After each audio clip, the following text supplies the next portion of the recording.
Kim Pao, napaka-low-key ng relasyon. Paulo, intelligent, brilliant mind. Swak sila ni Kim. I'm overheated, can hardly sleep at night, doing crazy dreaming. You're the reason why. Hiding by the baby.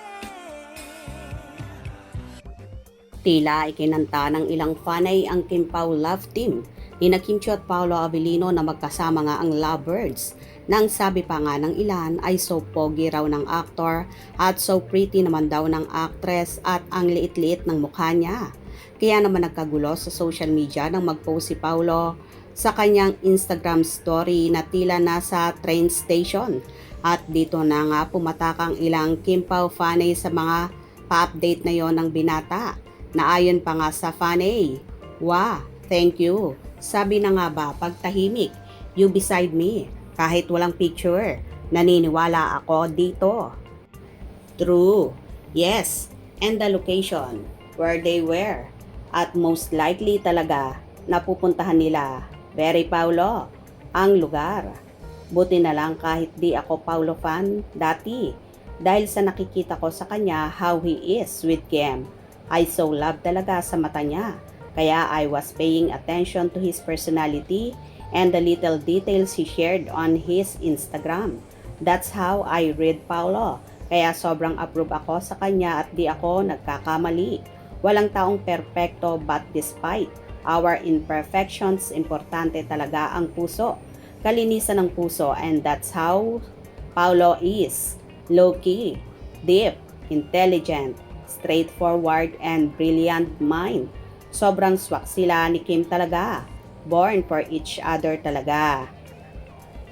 Yes, same with. Kaya di ako nag-iisip ng kung ano-ano. That time na umalis si Kim Chiu noong March 11, it was not a plain training but to be Paolo Avellino.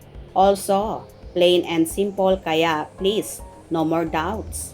Hala, dahil March 11 umalis si Kim, tapos March 15, 2024, yung unang sundo ni Paolo kay Kim sa Showtime at nirepost ng ABS-CBN ulit a couple of days ago. Aw, just in time for the second year anniversary pala nila ang lipat niya.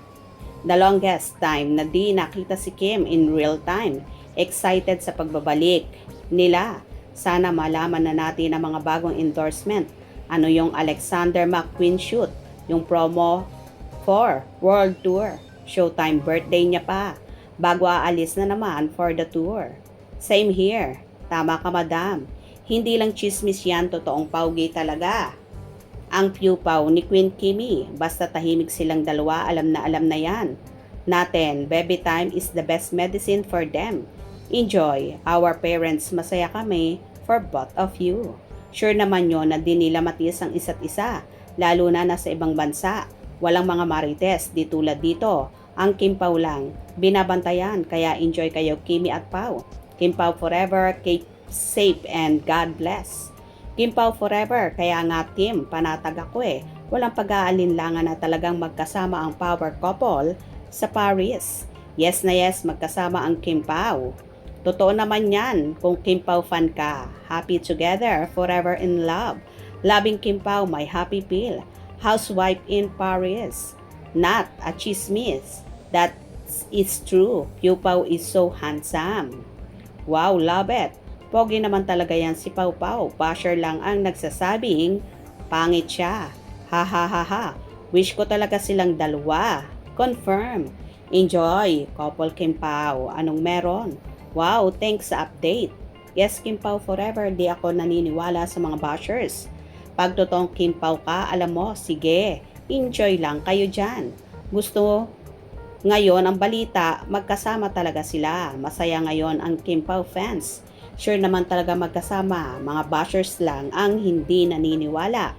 Binabaligtad na mga bashers sila, mga pangit pati ugali. Si Sir Paulo, nakita ko ng personal, grabe ang kinis, super puti. Maamo ang mukha, sabi nga ni Chris Aquino, batang gwapo mo. Totoo po, yung pakinood na lang sa YouTube nandun pa ang interview ni Chris.